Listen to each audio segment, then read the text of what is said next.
അമേരിക്കയിലേക്കാണ്. അവിടെ സാന്റിയാഗോയിൽ വെടിവെപ്പ്. 2 അക്രമികൾ ഉൾപ്പെടെ 5 പേർ കൊല്ലപ്പെട്ടു. സാന്റിയാഗോയിലെ ഇസ്ലാമിക് സെന്റർ ഓഫ് സാന്റിയാഗോ എന്ന പള്ളിയിലാണ് വെടിവെപ്പുണ്ടായത്. മധു കൊട്ടാരക്കരയുണ്ട് വിവരങ്ങളുമായി അമേരിക്കയിൽ നിന്ന്.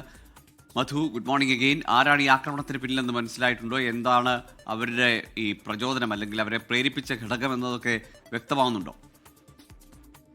ഗോകുൽ വിദ്വേഷമാണെന്നാണ് പോലീസ് പറയുന്നത്. ഈ സാന്റിയാഗോയിലെ ഏറ്റവും വലിയ മസ്ജിദായിരുന്നു ഇസ്ലാമിക് സെന്റർ ഓഫ് സാന്റിയാഗോ. അവിടെയാണ് ഈ വെടിവെപ്പ് ഉണ്ടായത്. 2 കൗമാരക്കാരായിട്ടുള്ള ആക്രമികളാണ് ഈ പള്ളിക്ക് നേരെ വെടിയുതിർത്തത്. ഈ സംഭവ സ്ഥലത്ത് വെച്ച് തന്നെ 3 പേർ കൊല്ലപ്പെട്ടു. എന്നാൽ ഇപ്പോൾ 5 പേർ ഇതിൽ കൊല്ലപ്പെട്ടു എന്നുള്ളതാണ് ഏറ്റവും ഒടുവിൽ ലഭിക്കുന്ന റിപ്പോർട്ടുകൾ. ഇതിൽ ഒരാൾ ഈ പള്ളിയിലെ ഒരു സെക്യൂരിറ്റി ഗാർഡ് ആയിരുന്നു. ആക്രമണത്തിന് ശേഷം അല്പം ബ്ലോക്കുകൾ അകലെ വെച്ച് ഈ 2 കൗമാരക്കാരായിട്ടുള്ള അക്രമികൾ അവരെ സ്വയം വെടിവെച്ച് ജീവൻ ഒടുക്കുകയായിരുന്നു.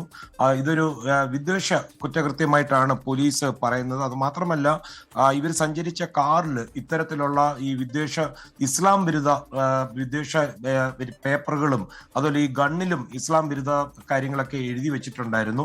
ഈ പള്ളിയുടെ സെക്യൂരിറ്റി ഗാർഡ് കൃത്യസമയത്ത് ഇടപെട്ടതുകൊണ്ടാണ് കൂടുതൽ ഒരു ദുരന്തം അതിലേക്ക് പോകാതെ, അല്ലെങ്കിൽ കൂടുതൽ ആളുകളിലേക്ക് ആക്രമണം എത്താതിരുന്നെന്നാണ് പോലീസ് പറയുന്നത്.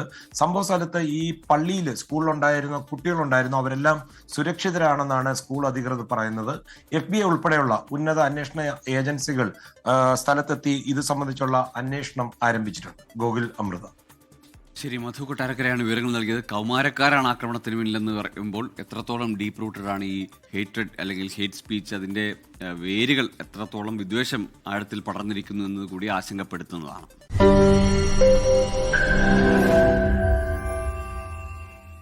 ലോകത്തെവിടെയായാലും ഏത് സമയത്തും 24 വാർത്തകളും ഓഗ്മെന്റഡ് റിയാലിറ്റി പാക്കേജുകളും എക്സ്പ്ലെയിനറുകളും വിശദമായി കാണാൻ ഞങ്ങളുടെ യൂട്യൂബ് ചാനൽ നിങ്ങൾക്ക് സബ്സ്ക്രൈബ് ചെയ്യാം.